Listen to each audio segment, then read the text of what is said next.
And so when I say Chinese, I want you to scream out the nation that's associated with this. For example, if I say Chinese, you're going to say what? China. All right, let's say it with authority. When I say Chinese, you say what? China. All right, that's just a test right there. So here we go. Chinese. China. Russian. Russia. Italian. Italy. German. Germany. Swedish. Sweden. Korean. Korea. Egyptian. Egypt. Nigerian. Nigeria. Black. Exactly. Nothing. Tell him, Pastor. Tell him, Pastor. Black, nothing. I hope you were able to successfully identify the issue. The lion won't sleep tonight, 'cause we woke now, and we woke now. I said the lion won't sleep tonight, 'cause we woke now, and we woke now. They want us to sell our souls to barter profit, like God's property. It's hard to market, so we steady to aim, keep your eyes on target. 'Cause when you got to drive, yeah, they'd rather you park it. But I don't valet, you ain't getting these keys. I'm keeping closed hands, I'm on bended knee. I'm just a reflection, dealing with 8 sections. Art mixed with life, you can feel the convection. Your lion won't sleep tonight,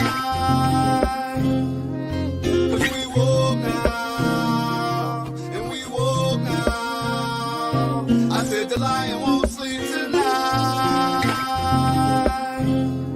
'cause we woke now, and we woke now. I said The same people that have stripped us of our identity and labeled us as a color have told us what it means to be black. The white man is enacting a story all over the world. We left our homes and flooded the world. We smothered culture. We smothered knowledge. We erased history and rewrote it our way. Myself, my grandfather is 100% Ashkenazi Jewish. Claiming to be Jewish, Ashkenazi Jewish is just a conspiracy. White men claiming to be of tribes of Israel when I'm Germanic. You know, I have no ties to Israel, no ties to Judaism. You know, except loosely written history that's been whitewashed over for centuries. And, you know, from the Renaissance. Oh yeah, right. You wipe everything clean. It's funny how exactly the Renaissance. It's this rebirth, but it's white rebirth. I think at the same exact time the Renaissance is happening, Columbus is sailing to America and committing genocide. The same people that have stripped us of our identity and labeled us as a color have told us what it means to be black. I'm so glad you're here because you can bring great clarity.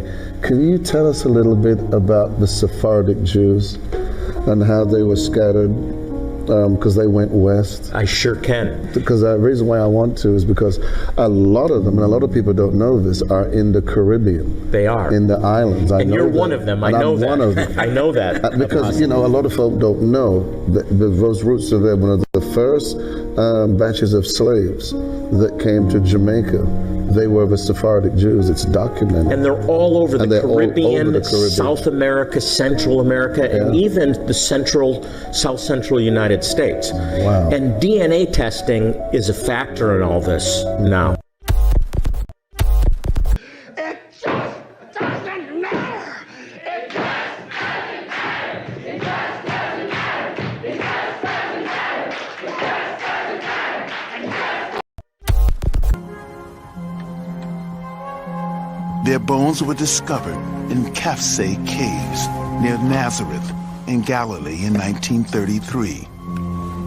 13 fragile skeletons, one a woman, a tiny baby at her feet. When these bones were first uncovered, they were the oldest complete modern human skeletons ever found. The numerous skeletons that have been found in caves in Israel at the sites of Kafse and Shkul show us that there were modern humans outside of Africa over 100,000 years ago. Those modern humans may well have gone up the Nile corridor. Those modern humans may well have gone up the Nile corridor. Those modern... It just doesn't matter. It just doesn't matter. It just doesn't matter. It just doesn't matter. It just doesn't matter. Now, the problem for me, it's not about color. It's not about white and black. This is a very reductive way to talk about things. This is the way that Americans talk about it. I'm very sorry. Like, I come from Egypt. Egypt has a very diverse color palette. People can look like me or they can look deeper skin tone like Anwar Sadat, who comes from a Nubian origin. It's not about black and white. It's not about black and white. It's not about black and white. It just doesn't matter. It just doesn't matter. It just doesn't matter. It just doesn't matter. It just doesn't matter. It just doesn't matter. At the end, doesn't matter the color of your skin. Shemai was Egyptian. At the end, doesn't matter the color of your skin. Shemai was Egyptian. At the end, doesn't matter the color of your skin. Shemai was Egyptian. It just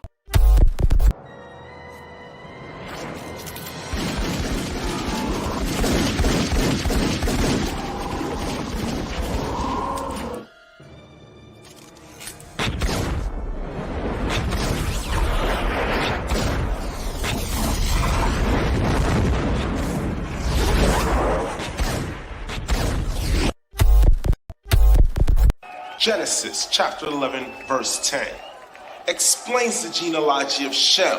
Shem was a black man in Africa. If you repeat this fact, they can't laugh at you. If you repeat this fact, they can't laugh at you. If you repeat this fact, they can't laugh at you.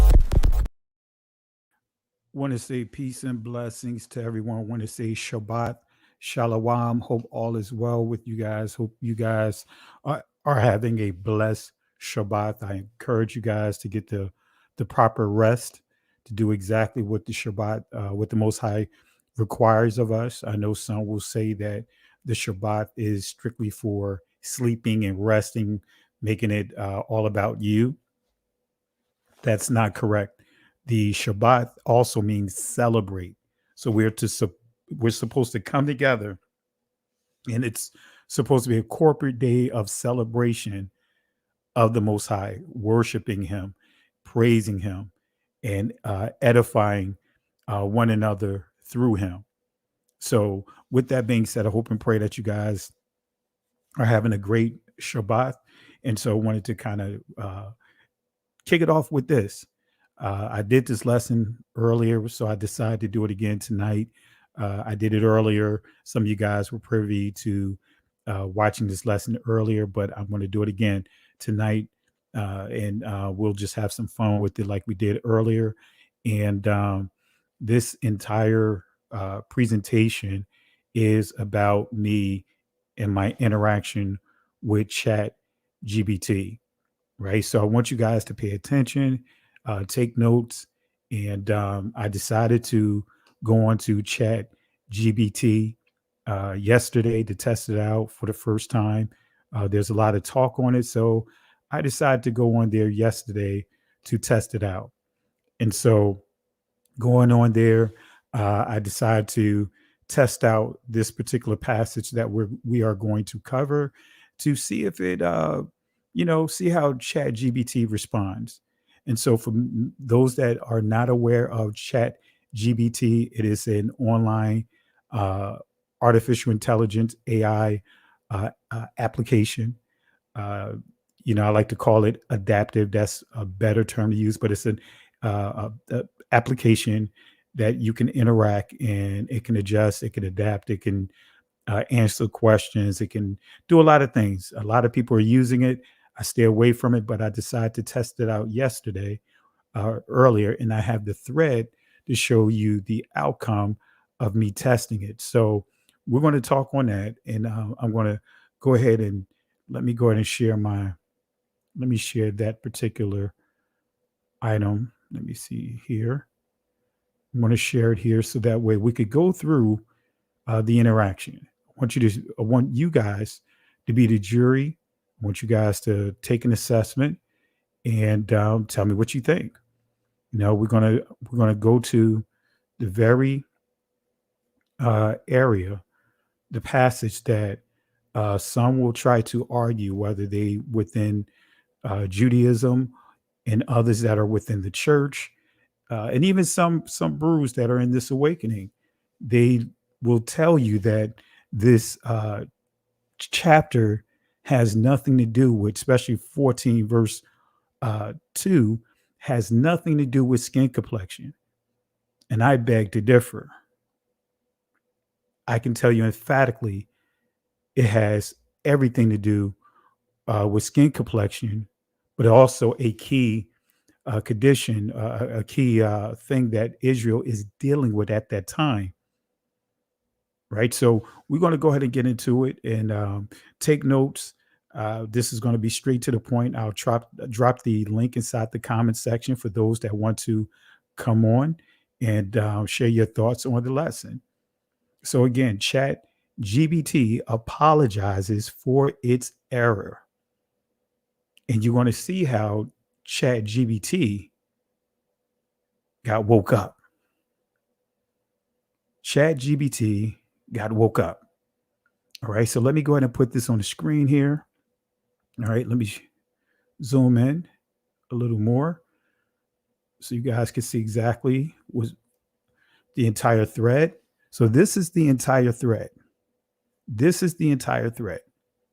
And I wanted to use this word, this Hebrew word, Shemai. Some of you guys would say Shemai. And it means to listen with intelligence. Listen with intelligence. Listen with intelligence. See, when you're using tools like this, see, many go into, is excited about using tools like this because they don't have to know anything about a subject and they could just type in whatever they want and get whatever results. But the key to really maximize these type of tools, you have to know the subject or at least be familiar with the subject, because they can give you, or this tool can give you, misinformation. So again, this is what is called an adaptive tool. Some of you guys may have taken certification exams. You go take the test, and depending on how you answer certain questions, let's just say you get a certain area wrong. Let's just say if you're doing a technology, let's just say A+ certification, right? And you get into the peripheral section. But in that peripheral section, you're struggling. You're getting a number of questions wrong. So what the tool is going to do is continue to ask you even more questions from that area, right? That is adaptive. That's what I refer to as being adaptive. So that's all AI is. It's an adaptive tool, and I use this adaptive tool to show you how to properly defend the scriptures. And I'm just using Jeremiah 14 as an example. So moderators, you know what to do. Really appreciate you guys. Look out for the trolls. And I'm going to encourage you guys, hit the like, subscribe to the channel. If you have a Facebook account, share it on your Facebook account. If you have a YouTube account, share it on your YouTube account, Instagram, whatever other social media outlets you have or you're connected with, share the presentation. That's the only way we'll get out of this this shadow ban that YouTube has been really putting me up under to suppress what we're doing here. All right, so let's go ahead and get it in. I am going to go geek mode, just to let you guys know. I am going to go geek mode. Right, so let's get it in. Let's go to get started. So here it is. Right, I started off the chat by asking this question. I said, explain Jeremiah chapter 14, verse 2. Now, some of you guys that have been following me for a while, you guys already know I've touched and taught this thoroughly, Jeremiah 14 and 2. And you're going to see as we progress, you're going to see how Chat GPT is going to confirm. All right, so I started off by asking this question. Explain Jeremiah 14. And Chat GBT responds. So as you can see here, you can see the We Woke Now logo. So you know this is me. And this is Chat GPT. This is their logo or icon or whatever. Right? So Jeremiah 14:2, this is them explaining it, is a verse from the Old Testament of the Bible, specifically from the book of Jeremiah, which is attributed to the prophet Jeremiah. The verse states, Judah mourns, and her gate languish. They mourn for the land, and the cry of Jerusalem goes up. It goes on to say, this verse is part of a larger passage where Jeremiah laments the spiritual condition of the people of Judah and the impending judgment that is coming upon them due to their disobedience to God. In this particular verse, the prophet describes the state of mourning and distress that has befallen the people and the city of Jerusalem. The verse begins with the statement Judah mourns, which indicates that the people of Judah, one of the two kingdoms, now remember, the kingdom of Israel was split at this time. You had the northern kingdom and the southern kingdom. The northern kingdom in Jeremiah is referred to as Israel, the southern kingdom as Judah. So so let's get back into it. So the verse begins with the statement, Judah mourns, which indicates that the people of Judah, one of the two kingdoms, the southern kingdom of ancient Israel, are experiencing a period of mourning and sorrow.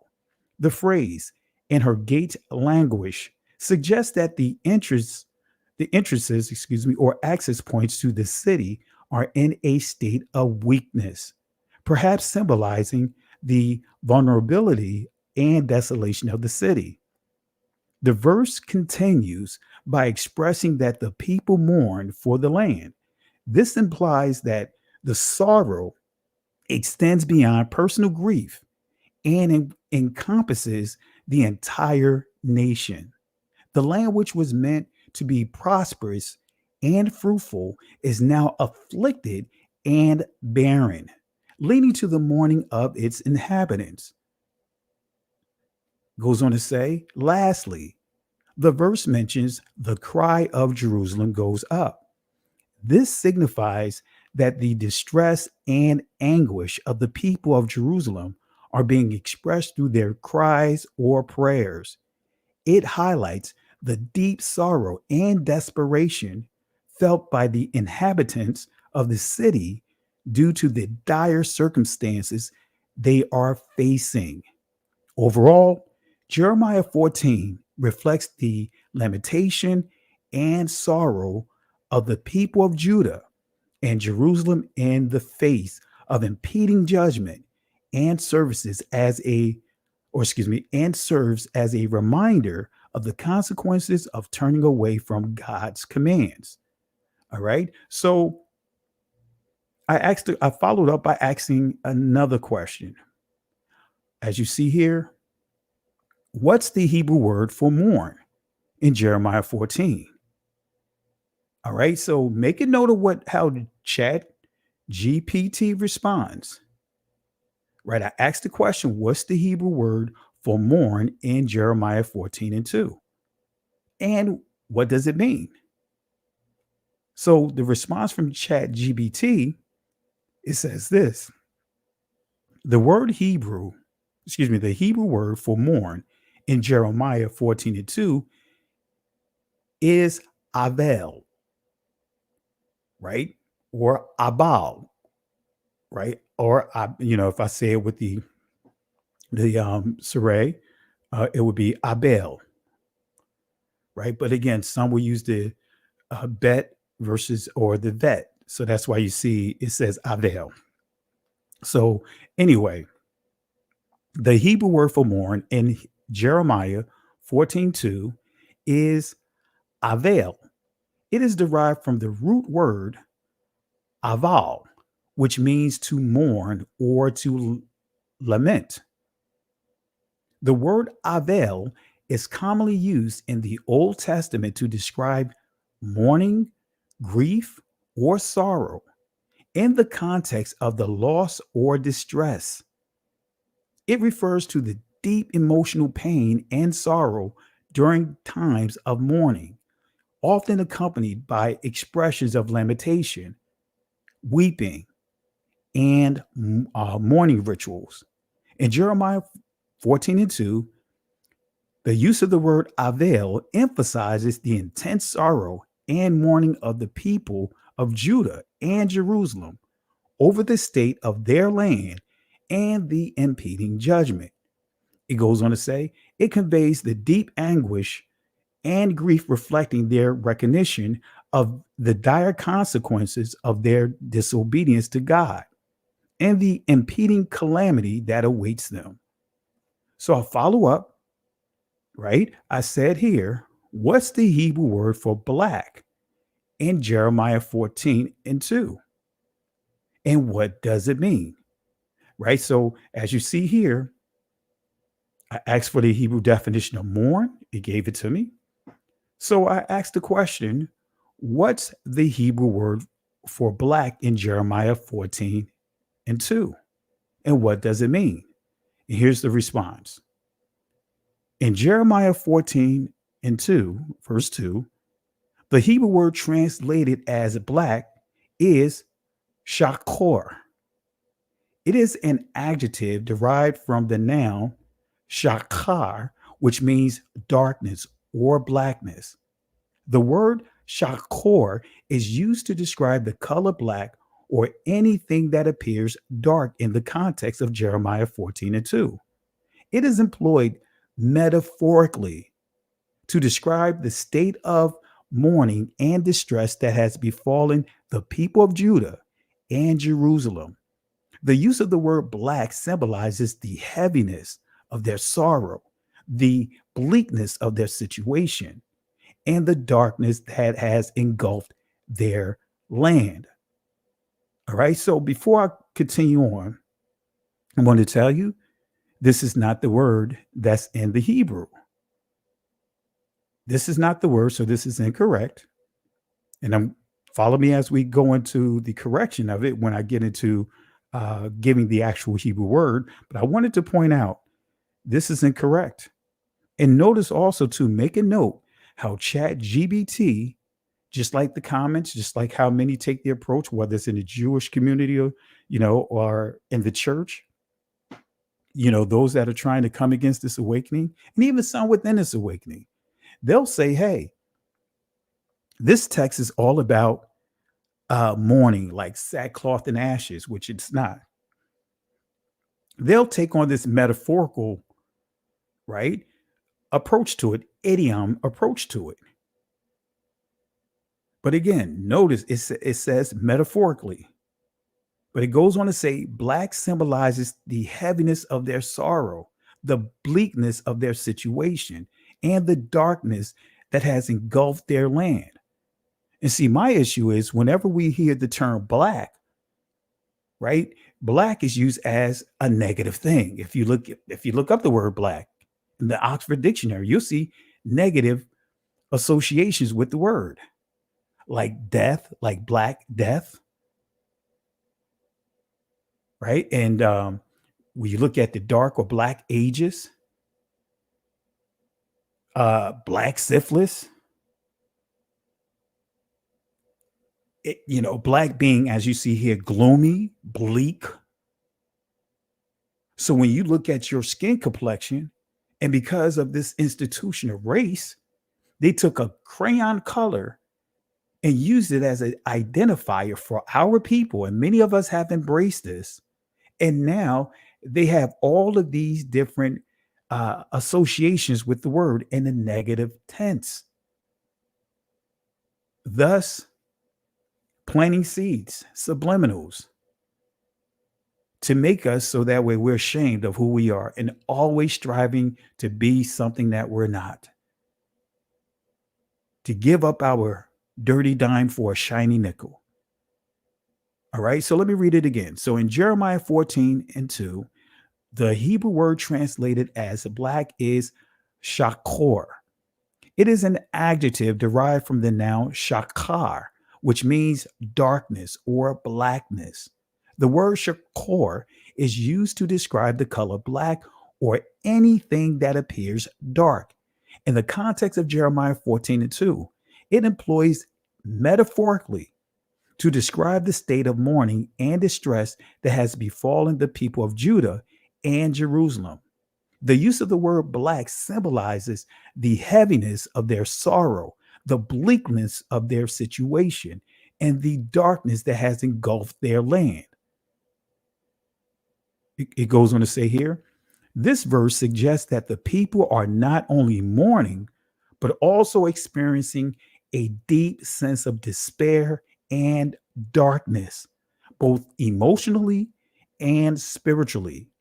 It conveys the intensity of their grief and the profound impact that their disobedience has had on their lives and the nation as a whole. All right, now notice my response. All right, let me fast forward here. Don't want to get into that. I just want to see how what was going to come back with the Hebrew Israelite term and all of that. So, but let's go here. Let's skip down to here. All right. What is the meaning of the Hebrew word quadar?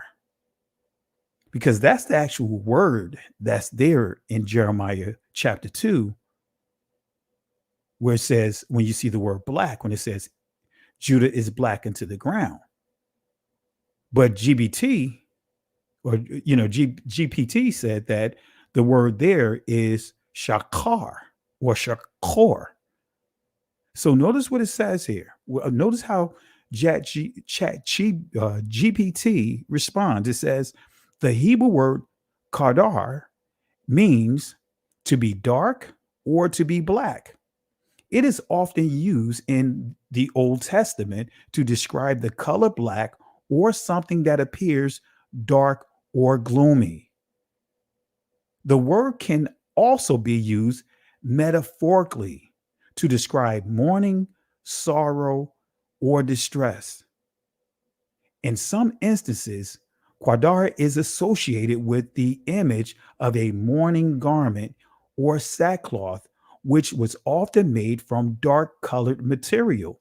For example, the book of Jeremiah, the prophet uses the word quadar to describe the darkened condition of the sun, the moon, as a result of God's judgment. The sun will be turned down to darkness and the moon to blood before the coming of the great and dreadful day of the Lord. Joel chapter 2, verse 31. It gives some additional examples here. I'm not going to read all the examples here for the sake of time, but it gives additional examples on using this word, right? So it goes on to say, and I'll just read this last two paragraphs here. It says, in this passage, the word quadar is used to describe the mourning, distress, and desolation experienced by the city of Jerusalem. Overall, quadar is a Hebrew word that denotes darkness. See where I'm going at with it? When you hear the term black, you think of darkness. You think of evil. Notice what it says: darkness, blackness, gloominess. So quadar is a Hebrew word that denotes darkness, blackness, or gloominess, both in a literal and metaphorical sense, depending on its context within the Old Testament. All right. So I went on and asked the question, does quadar means ashy dark? Uh-oh. Uh-oh. Pay attention, family. Notice how I'm setting ChatGPT up. Notice how I'm setting it up. Notice how I'm setting, notice how I'm slow walking this thing here. All right. So I asked the question, does quadar means ashy dark? And notice the response. The Hebrew word quadar primarily means to be dark or to be black in a general sense. It does not specifically carry the connotation of being ashy dark. The term itself does not provide a specific description of the shade or tone of darkness. The Hebrew language does not have an exact equivalent for the English term ashy, which refers to a specific shade of pale or grayish color. The word quadar simply denotes darkness or blackness without specifying the exact shade or tone. It is important, or should I say, it's important to note that Hebrew has various other words and expressions that can describe different shades or hue of darkness or blackness, but quadar itself does not inherently convey the idea of ashy dark. Uh-oh. Uh-oh. I want y'all to pay attention to it because you're about to witness this here. You're about to witness some dodging here. You're about to witness some dodging here. Right? Chat GPT is about to dodge here. Right? But before I get to the dodging, right, I want to share with you the actual definition of the word. And then we'll go back to Chat GPT. I want to go to the actual definition of the word so that way you can see where I'm going at with this. All right. Let me get to there. All right. So here we go, family. Now, notice you're going to see some dodging here. You are going to see some dodging here. All right. So let's get it in. So what you see on your screen here is quadar. And the reason why I asked about the ashy dark is because, as you see here, this is the primitive root. For those that are learning Hebrew, always go to the primitive root. Always go to the primitive root to get a proper understanding of the word. Now I could get into the angles of the Hebrew, as far as the interpolation with the Nakud voweling system, as well as the matrix lectionis, as far as using vowel letters. I'm not going to get into all of that, but always make it a point to go to the primitive root of any Hebrew word. You have a primitive root word that words come from. Technically in Hebrew, you had the primitive root letter, but that's a whole nother discussion. But as you see on your screen, you see quadar, which means to be ashy, an example, dark colored, be black. Let me say that again, just so that way you guys can understand where I'm going at with this. Quadar is a primitive root. It means to be ashy, an example, dark colored. You see, be black, be blackish. But we're going to focus on to be ashy, an example, dark colored.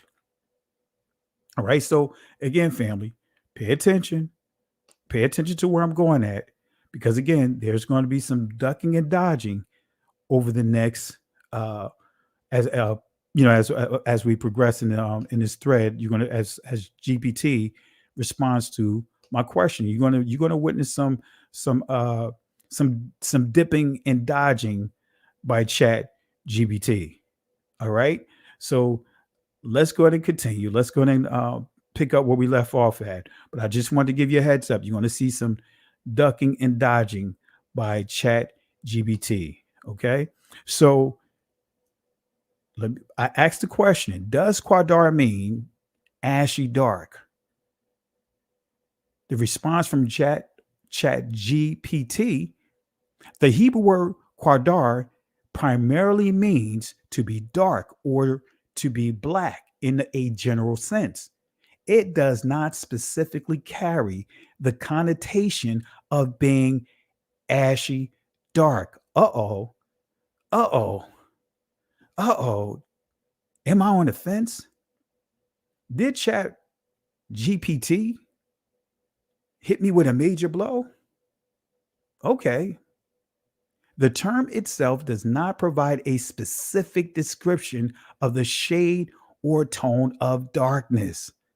The Hebrew language does not have an exact equivalent for the English term ashy, which refers to a specific shade of pale or grayish color. The word quadar simply denotes darkness or blackness without specifying the exact shade or tone. It is, notice what it says here. It's important to note that Hebrew has various other words and expressions that can describe different shades or hue of darkness or blackness, but quadar itself does not inherently convey the idea of ashy dark. Uh-oh, y'all better pay attention to this here because ChatGPT is about to get hit with a three-piece. I'm about to hit ChatGPT with one of my three pieces. I'm about to hit him like this.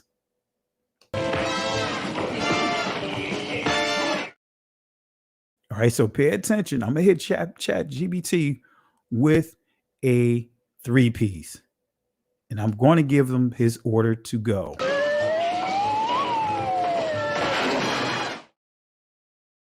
All right, geek mode, geek mode. All right, so this is my response. Does the primitive root of quadar mean to be ashy? An example, dark colored, according to the Strong's exhaustive concordance. Uh-oh. Uh-oh.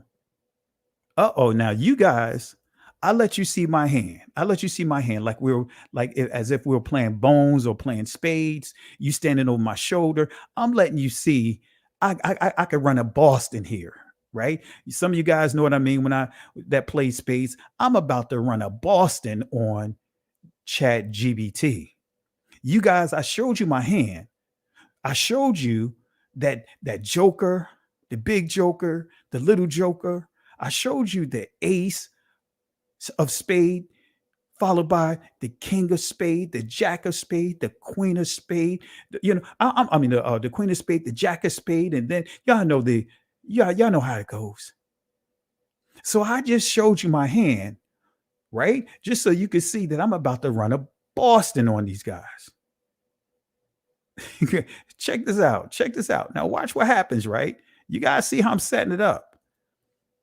Does the primitive root of quadar mean to be ashy? An example, dark colored, according to the Strong's exhaustive concordance. Now notice what you see here. Notice what you see here. Notice what you see here. Notice what ChatGPT says here. ChatGPT says, I apologize for any confusion. Let me say it again. I apologize for any confusion.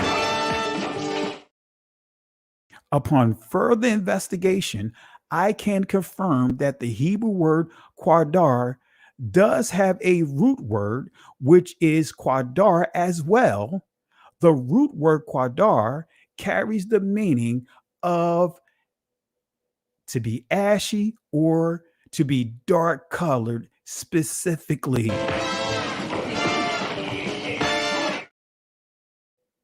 Uh-oh, uh-oh, uh-oh. Somebody better do this for ChatGPT. Somebody better do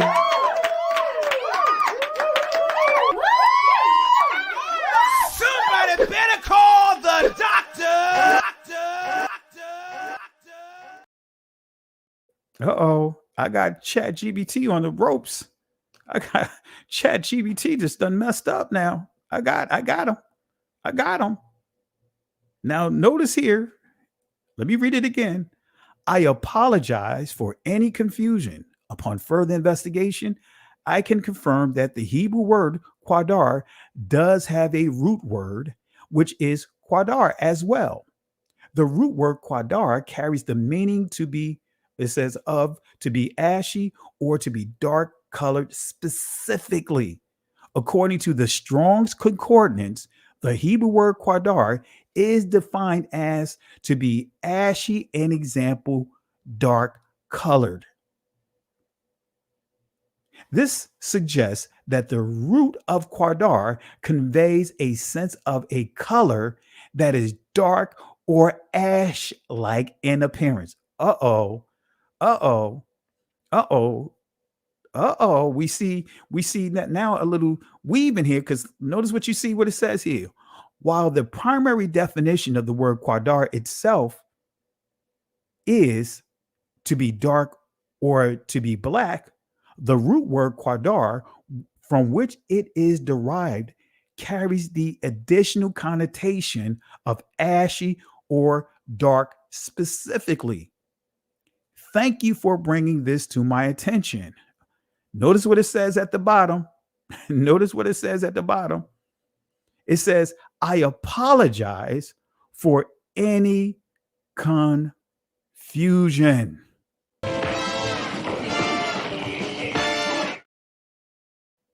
It says, I apologize for any previous confusion. There wasn't no confusion on my part. Wasn't any confusion on my part, but family, I still got a little bit to go. Still got a little bit to go. Right? All right. Notice my next question. Could Jeremiah 14:2, let me say it again, could Jeremiah chapter 14, verse 2, blackened to the ground, be interpreted as Judah's skin is dark and ashy, like the ground, being that the chapter is about a drought, and verse for what I say? Verse 4. It's supposed to say verse 4. I'm sorry. This is a typo. That's what I was kind of mixed up here. So it says here is about a drought in verse 4. See, I did this with my phone, so excuse the typos. But anyway, in verse 4 describes the ground as chapped due to the drought. Now, when I asked ChatGPT, it didn't mention anything about a drought. It didn't make any type of correlations to the skin complexion, the physical conditions of Judah. That's why I said pay attention to how ChatGPT responded initially. But notice this. This is ChatGPT's response. In Jeremiah 14, the phrase blackened to the ground does describe the appearance of something being dark or black. But it is not specifically referring to the skin color of the people of Judah. Now you see that ChatGPT, now it's doing a little ducking and dodging. ChatGPT, this is what it's doing now. It's ducking and dodging. Right? I got it to admit and change and add and apologize about the primitive root quadar, ashy dark, but it's still trying to hold on to how it was been programmed, the behaviors and the beliefs of its programmers. All right, so notice this here. Let's go ahead and continue. It says here again, in Jeremiah 14, verse 2, the phrase blackened to the ground does describe the appearance of something being dark. It's starting to double talk here. Something being dark or black. It says it is. You know what? You're right. It does describe the appearance of something, but it would not say skin complexion. Something being dark or black, but it is not specifically referring to the color of, it says here, skin color of the people of Judah. Let me say that again. But it is not specifically referring to the skin color of the people of Judah. The context of the verse is focused on the land and its condition due to a drought, rather than a direct reference to the physical appearance of the people. The verse states, and notice how it goes in. It went in and gave me additional verses. It says, Judah mourns and her gates languish. They mourn for the land, and the cry of Jerusalem goes up. Their nobles send their servants for water. They come to the cisterns. They find no water. They return with their vessels empty. They are ashamed and confounded and cover their heads because of the ground that is dismayed, since there is no rain on the land. The farmers are ashamed. They cover their heads. Even the doe in the field forsakes her newborn fawn because there is no grass. The wild donkeys stand on the bare heights. They pant for air like jackals. Their eyes fail because there is no vegetation.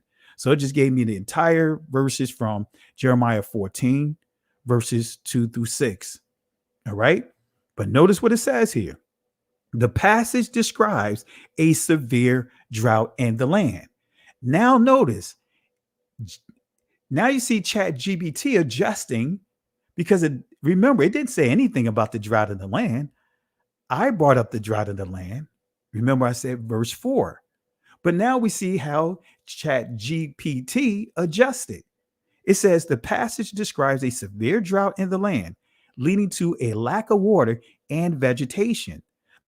The consequences of the drought are depicted through various imagery, such as the gates languishing, the nobles seeking water in vain, and the farmers being ashamed. The animals and nature are also affected by the lack of rain and food. While the phrase blackened to the ground can be seen as an expression of the barren and dry state of the land, it is not specifically referring to the color of the people. The verse focuses on the impact of the drought on the land, agricultural activities, and the resulting distress and mourning of the people. Interpreting this verse as a reference to the skin color of the people would go beyond the intended meaning of the text, which is centered on the agricultural crisis and its effect on the people of Judah. See, ChatGPT eased up, changed a little bit, but it went back into its initial premise. They wanted to say, hey, skin complexion has nothing to do with this. Texture of skin has nothing to do with this. That's what it just said here. I agree with you somewhat, but now let me just go back to my main argument. That's what it just did on me. But guess what? Notice what I said here. But isn't blackened to the ground comparing their physical condition with an agricultural expression? Come on, family. Come on, family. This is how you listen with intelligence. Right?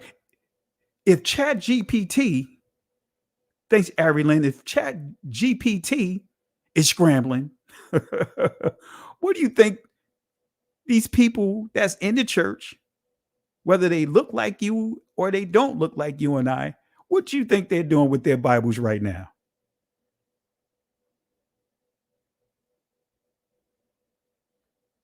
What do you think, family?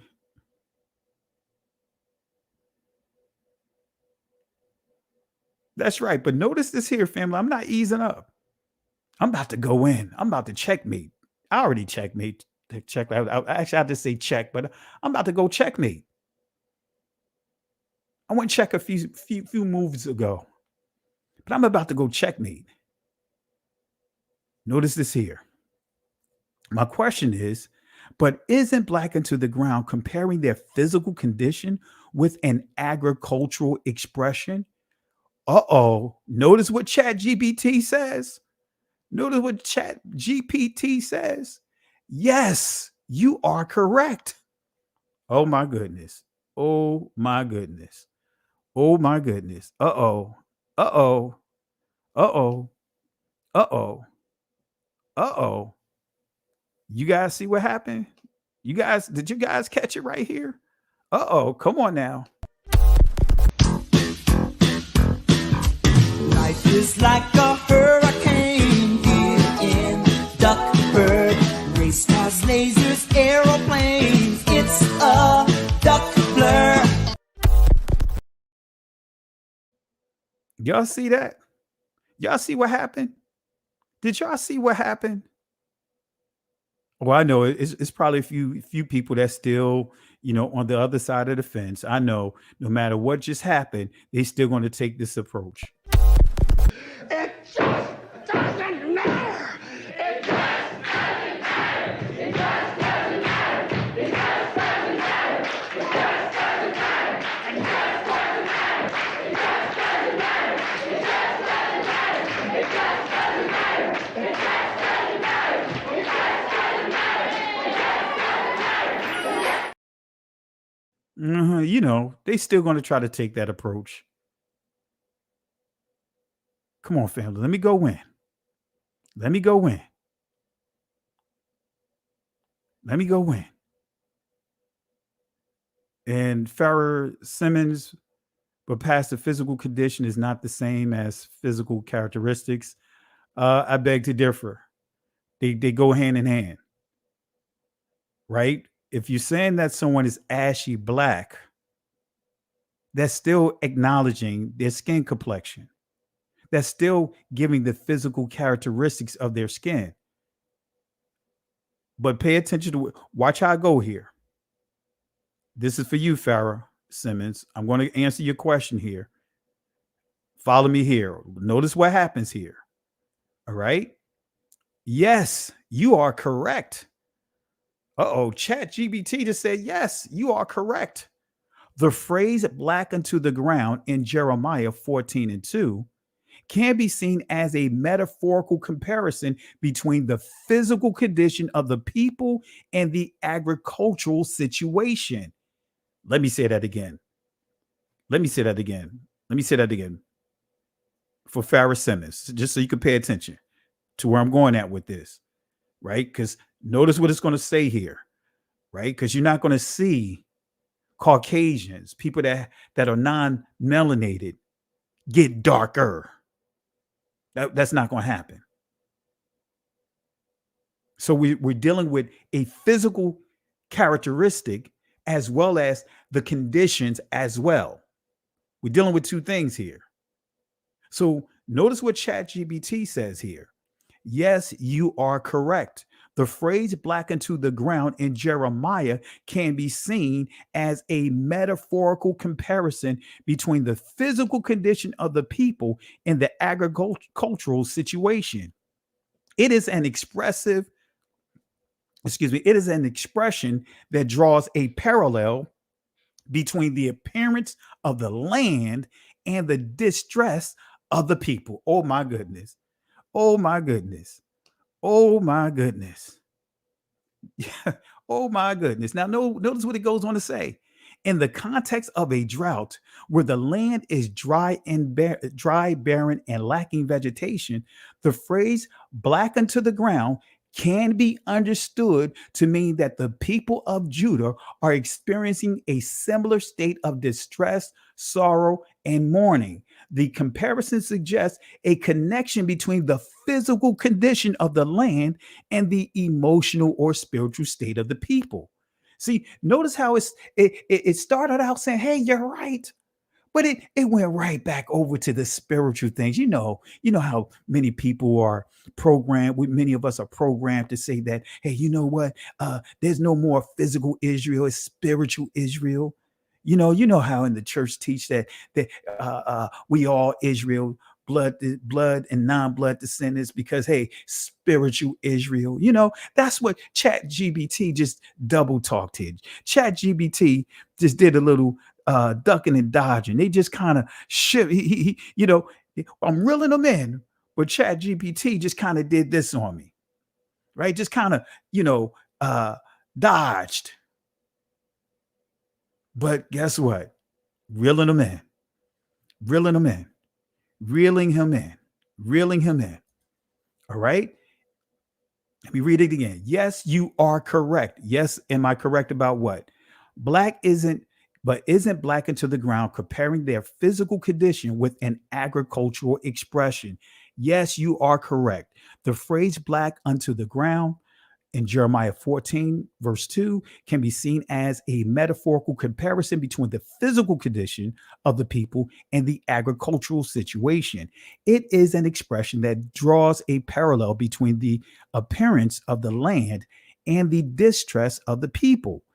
In the context of a drought where the land is dry, barren, and lacking vegetation, the phrase blackened to the ground can be understood to mean that the people of Judah are experiencing a similar state of distress, sorrow, and mourning. The comparison suggests a connection between the physical condition of the land, but notice what it says, and the emotional or state, spiritual state of the people.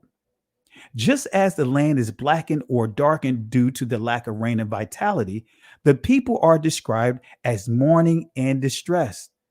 The metaphor emphasizing the grief, the metaphor emphasizing the extent of their grief and the impact of the agricultural crisis on their well-being. Therefore, the phrase blackened to the ground can be interpreted, notice what it says, can be interpreted as a metaphorical comparison between the physical condition of the land and the emotional or state of the people, highlighting the depth of their stress and sorrow. Notice what I said here. Can blacken to the ground be also a literal expression? Again, the first part of the verse expressed the people in mourning. Notice what I said here. See, family, this is how you really do your this is how you really go into the text. This is how you build up your argument, right? This is how actually you minister. I'm ministering to ChatGPT. I'm waking up ChatGPT. This is how you waken your brothers and sisters. Because guess what? I can't argue with a application. I can't yell at an application. So I have to focus on what? How I express myself. I have to focus on my word selection. So can blacken to the ground be also a literal expression? Again, the first part of the verse expressed the people in mourning and the compromise of the city due to them being weak because of the famine. Right? Notice how ChatGPT follows up. While black unto the ground in Jeremiah 14, verse 2 is commonly, it says commonly. In other words, this is the majority, right? Most. And the reason why most take on this metaphorical expression in terms of opinion is because of being pre-programmed to. We've been wired to by way of commentaries and all kinds of stuff. While black unto the ground in Jeremiah 14 and 2 is commonly understood as a metaphorical expression, it is worth noting that biblical poetry and language can often employ vivid imagery that combines literal and metaphorical elements. So it says it could be literal and not just metaphors. In this case, it is possible. Check this out. Let me go ahead. Let me highlight this. In this case, it is possible to interpret the phrase both metaphorically and literally, taking into account the context and the overall theme of mourning and distress. Notice what it says here. In a literal sense, the phrase black into a ground. Let me highlight this here. In a literal sense, the phrase black unto the ground could suggest a visual description of the physical appearance. But notice how I throw a little jab in here, right? It says that it can be a physical appearance, but notice what it says here. Physical appearance or the state of their garments. Come on, family. They're not wearing sackcloth. They're not wearing sackcloth and ashes. So in a literal sense, the phrase black unto the ground could suggest a visual description of the people's physical appearance. In other words, their skin complexion or the state of their clothing. That's what it says. It said, or the state of their clothing. But they're not wearing sackcloth. They're not wearing ashes. So it says the image of being blackened or darkened can symbolize the dirt, dust, or ashes that might be present when one is mourning or in a state of despair. It can also convey a sense of physical weakness, exhaustion, and hardship. But notice what it says here. At the same time, as you mentioned, the verse does emphasize the people mourning and the compromised state of the city due to famine and weakness. The imagery of mourning and the description of the city gates languishing suggests a state of distress and vulnerability. Consider the overall context and the poetic nature of the passage. It is reasonable to understand blackened to the ground as a phrase that encompasses both literal and metaphorical dimensions. It depicts the physical and emotional conditions of the people, emphasizing their mourning, distress, weakness, and the compromised state of their city. See, family, ChatGPT is you see how got ChatGPT double talking a little bit, but waking up, right? But waking up. But I'm not going to stop right there. I said, notice what I did here. It's like, okay, I see what ChatGPT. He eased up. He moved over. He's saying it could be literal, right? It said it could be literal, but it added another curveball there with the clothing, but it still said it could be literal. But notice what I says here. My next question is the Song of Solomon, chapter 1, verse 5. I am black, a literal or a figurative expression. Guess what it says here? The phrase I am black in Song of Solomon, chapter 1, verse 5, is generally interpreted as a metaphorical expression rather than a literal statement of physical appearance. See, GPT. I wish I had that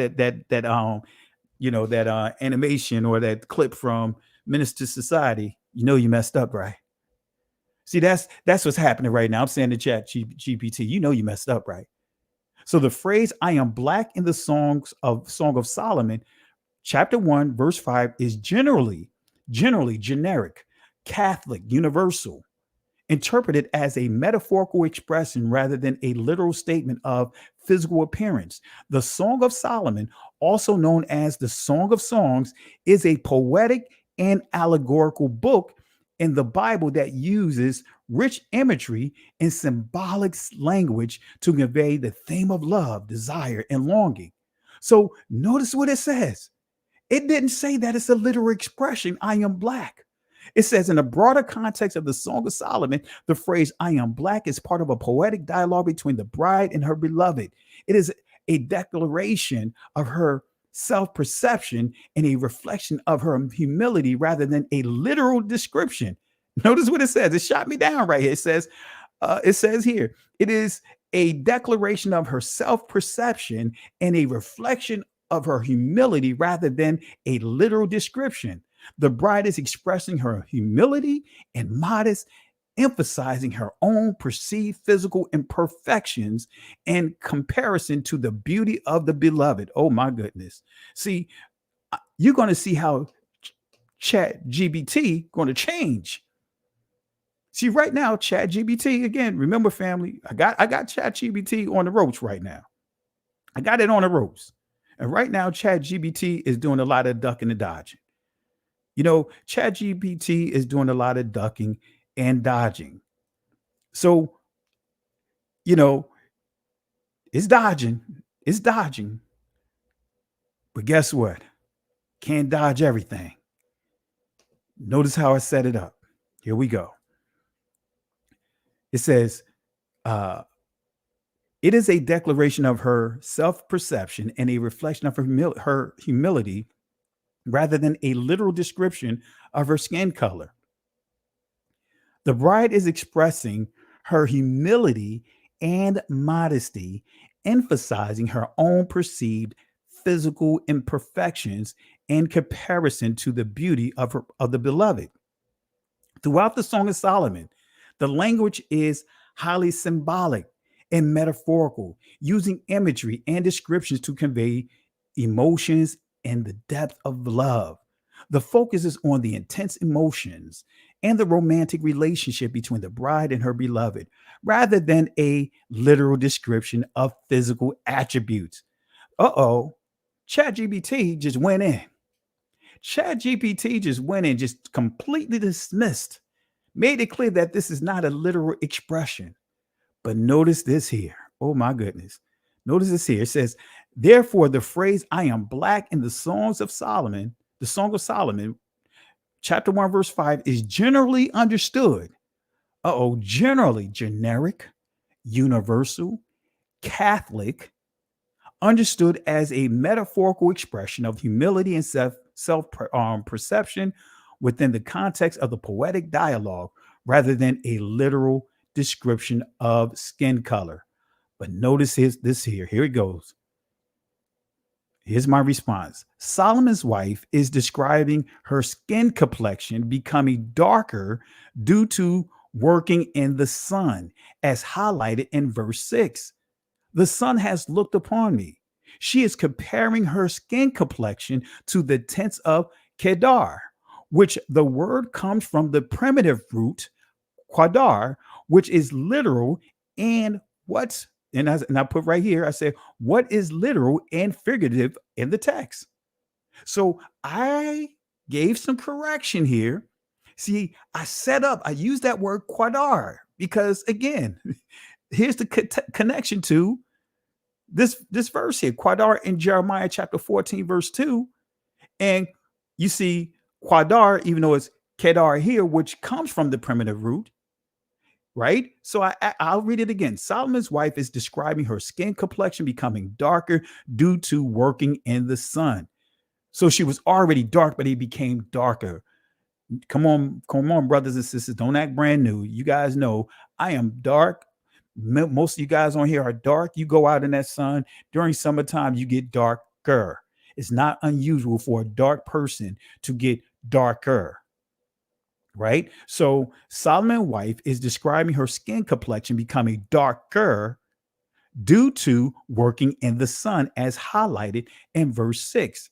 The sun has looked upon me. She is comparing her complexion to the tints of Kedar, which the word comes from the primitive root word Quadar. So again, what is literal and what's figurative in the text?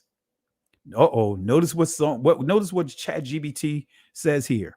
In Song of Solomon, chapter 1, verse 5 and 6, the bride in the poetic dialogue does indeed, the bride does indeed make a reference to her skin complexion becoming darker. Oh my goodness. Oh my goodness. Did y'all just see this? Did y'all see this? Did y'all see this here? Did y'all see this? Did you guys catch this? ChatGPT just got a 3-piece.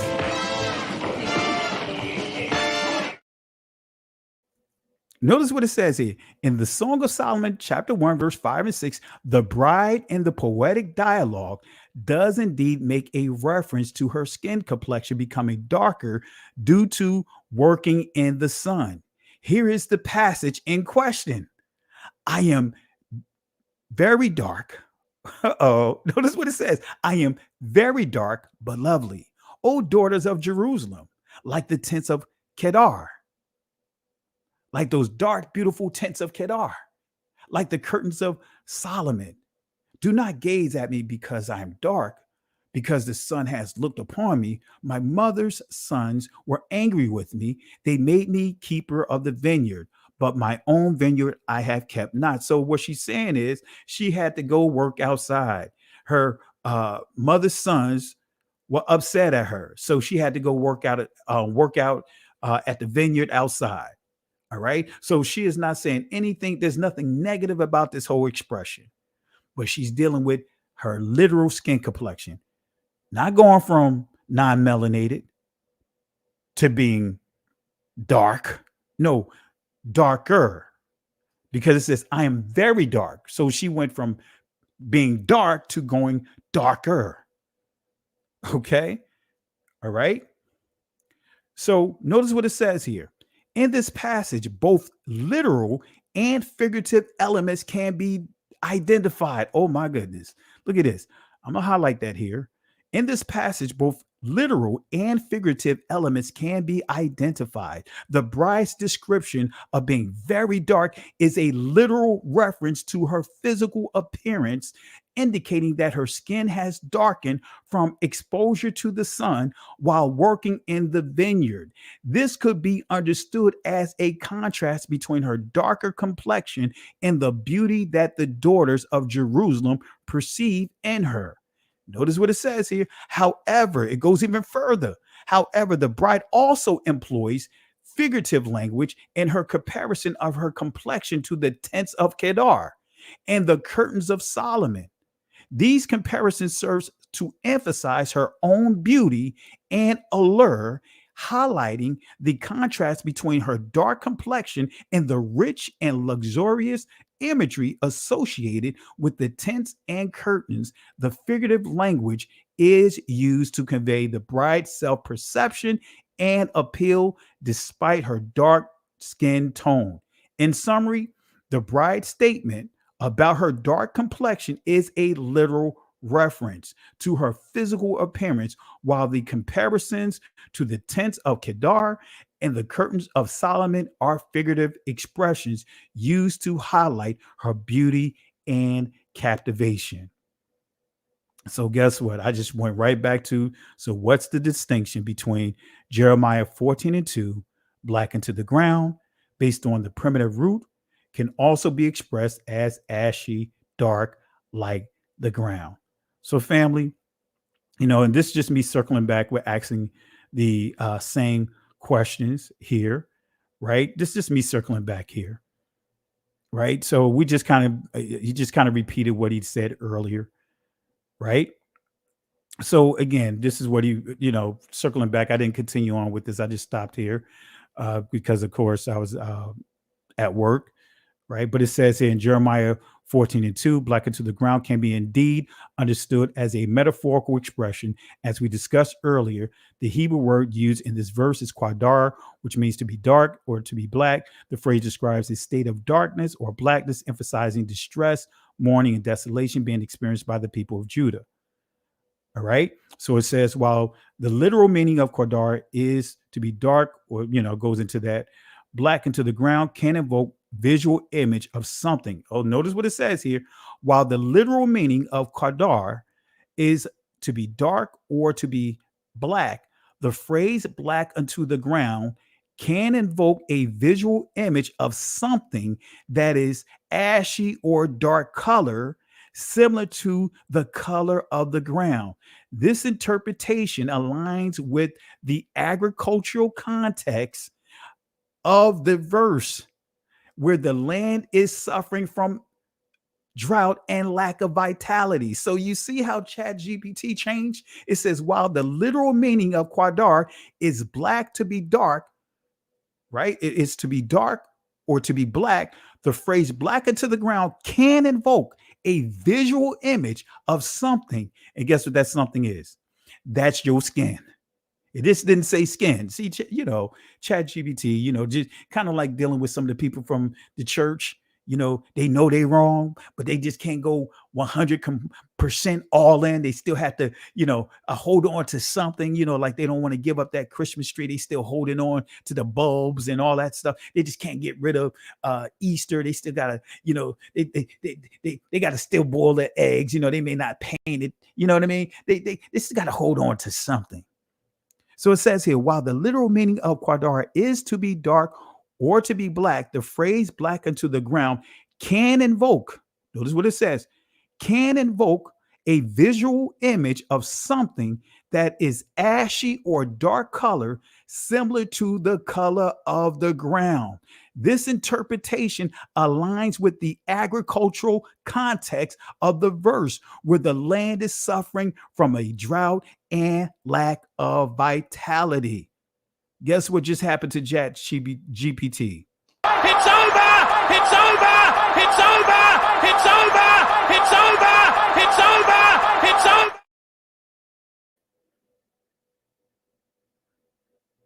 Come on, family. GPT just got knocked out.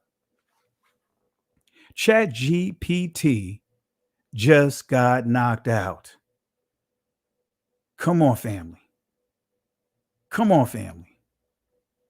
Come on, family. Come on. I know it's some people that's watching right now. I know some people that are watching right now. They still gonna hold on to what they want to hold on to. They still want to approach things just like this. Now, the problem for me, it's not about color. It's not about white and black. This is a very reductive way to talk about things. This is the way that Americans talk about it. I'm very sorry. Like, I come from Egypt. Egypt has a very diverse color palette. People can look like me or they can look deeper skin tone like Anwar Sadat, who comes from a Nubian origin. It's not about black and white. It's not about black and white. It's not about black and white. It just doesn't matter. It just doesn't matter. It just doesn't matter. You know what I mean? They're going to still want to hold on to whatever they want to hold on to. And they want to just tie it back into saying, hey, you know what? Color doesn't matter. It just doesn't matter. I know what you just said. But long as Christ's blood is red. I know what you just said. I know you just shut down. You just witnessed. You just woke up ChatGPT. But guess what? It just doesn't matter. It just doesn't matter. It just doesn't matter. It just doesn't matter. It just doesn't matter. It just doesn't matter. It just doesn't matter. It just doesn't matter. It just doesn't matter. It just doesn't matter. It just doesn't matter. It just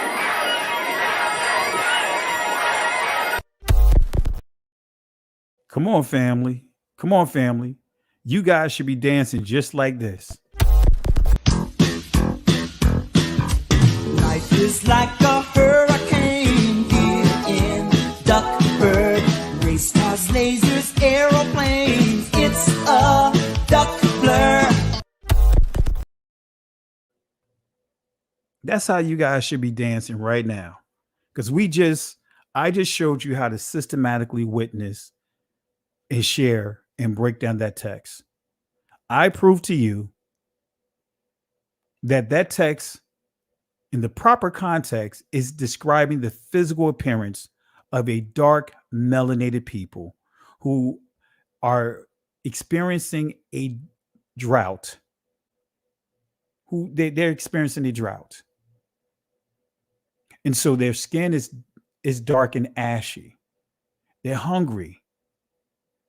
They're thirsty. There's a famine in the land.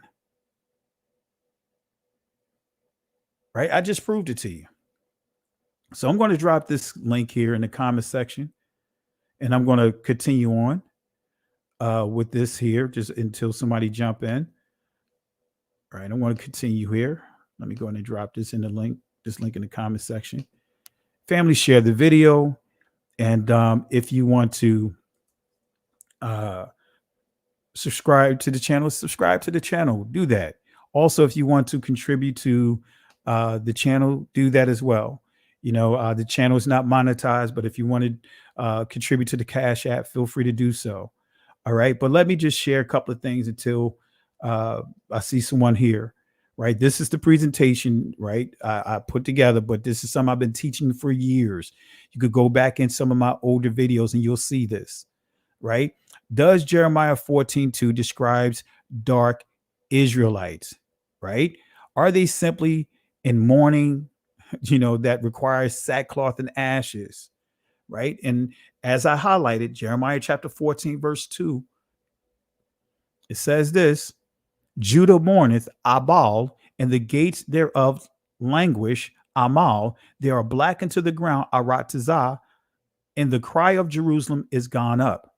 And when we go to that Hebrew definition of that word mourn, Abal, as ChatGPT explained, it says to bewail, lament, mourn, right? This is the primitive root. So to give you clarity, Abal is describing the actions, the behavior, the demeanor, the temperament of the Israelites. And then when we go to language, amal, this is what it means. It says to droop, by implication to be sick, be weak, wax feeble. So again, amal describes the security vulnerabilities of the compromised, weakened gates due to a weakened, compromised people. So the people are weak, so they don't even have the energy. They don't even have the strength to protect and guard the city. So again, Amal describes the security vulnerabilities of a compromised, weakened gates due to a weakened, compromised people. So the proper read would be Judah is displaying a passionate display of grief, and their gates and their cities is weak.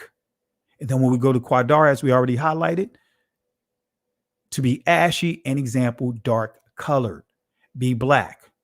So Quadar describes the physical appearance of Judah. Their skin is dark and ashy like the ground. This has nothing to do with a fast, a time of mourning, sackcloth and ashes. Judah is experiencing a drought. Verse 2 is describing Judah's physical appearance during a famine, right? And this is, and again, this is a sister over in Sudan. They're experiencing a drought, but but you see how their skin complexion is ash, dark and ashy. That's, and I'm just using this for imagery, right? So, excuse me. When we go to verse 3 and 4 of Jeremiah 14, it says, and their nobles have sent their little ones to the waters. They came to the pits and found no water. They returned with vessels empty. They were ashamed and confounded and covered their heads. Excuse me. Because the ground, Adamah, is chat, kathath, for there was no rain in the earth. The plowmen were ashamed. They covered their heads. And then when we go to chat, the Hebrew word for chat, right? Kathath, right? It says here to prostrate, to break down, beat down. But the key here, excuse me, my voice is getting a little hoarse. All right. So the key here, and I'm about to bring Sister Carol here. The key here, it says to be shattered, be broken.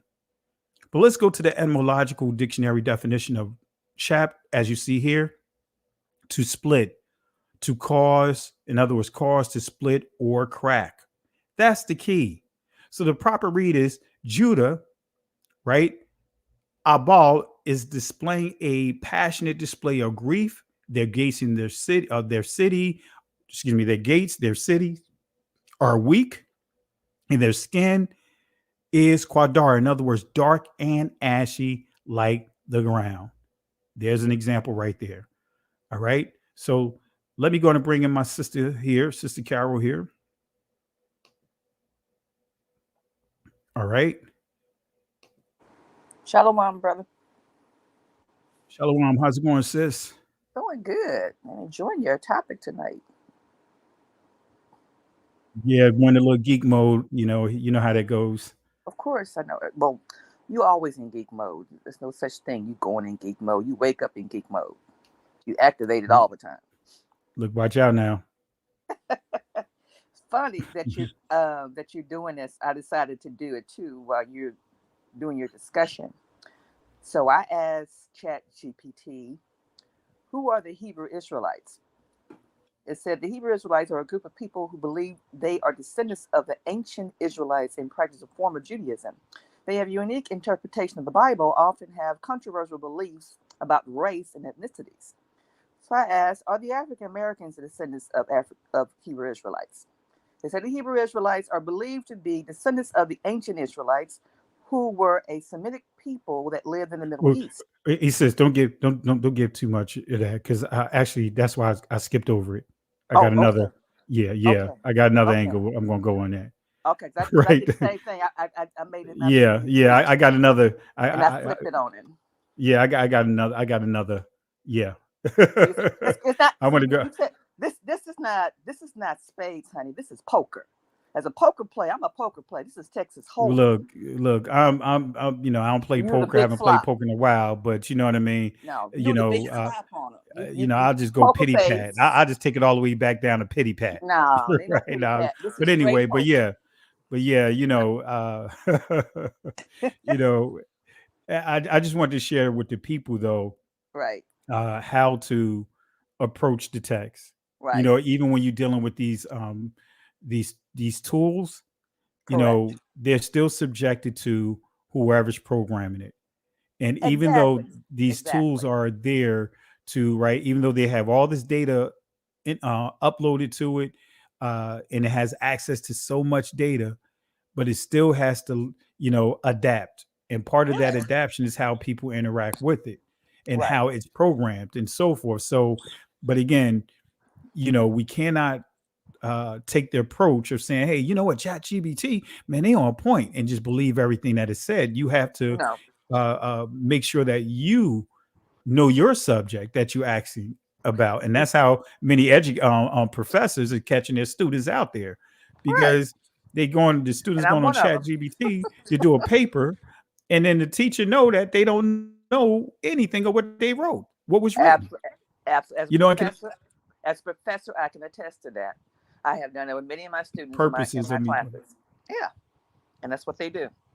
And I see the exact same answer over and over again. That's absolutely wrong. I know they went to a site to find the information, and I busted on it. I put in an announcement. I know you all went to some site to find this answer, and it's incorrect on all 30 year all. So yeah, and see, I got something else though. I got something else that the way that I went through it, you know, so it's kind of like when you're dealing with these type of AIs, you actually have to address like you're programming it. Yes, but because it is You a know what I program. mean? So, but where I'm getting at is you're programming the tool itself. Correct. Exactly. To So fit you. I'm, Correct. and if you, in my approach is taking the approach that I'm a former programmer developer. Right. So Right. I'm taking that approach, right? Right. So I'm actually walking Chat GPT through Decision trees. reprogramming it. Right. Exactly. Exactly. Right. I You mean, know, it's so different. so It's so different. With this, you don't even have to go. You can just use Siri on your iPhone, or you can use Google on your Samsung. You can use Alexa. They're all the same people, same robotic AI and artificial intelligence. And I program Siri to do certain things for me based upon a decision tree of what I use. It's no different you do with this. As yeah, I was what it speaking this earlier. is it's called conditional statements. Right. So Correct. you're establishing conditional statements. You know, Yep. if this does this, then do that. If this Right. equals true, then this is going to be the response or the results. Correct. Else, in other words, that else represents false, then you'll get this set of responses. So Right. you're just developing, they use the term now that many are using, algorithms, but Correct. you know, so that's all you're doing. But even And though these I was gonna, tools have so much information, you still right. have to really know what you're asking, and you have to make sure Correct. you know what you know to Correct. confirm. Correct. All At right. JB McDowell, all artificial intelligence, including this platform we're on, can be considered wicked. This is how you use it. You can use it for good or you use it for bad.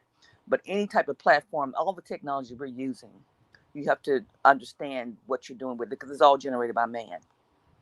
And you have to manipulate it in the sense of understanding how to use it. So it's all wicked if you want it to be. Or you can use it for good. Especially somebody Absolutely. in chat. Absolutely. Absolutely, because you have all kinds of tools that are being used one way or the other. Exactly. You know, Israel use trumpets, or Yep. should I say shofar? But guess what? Other countries have shofars as well.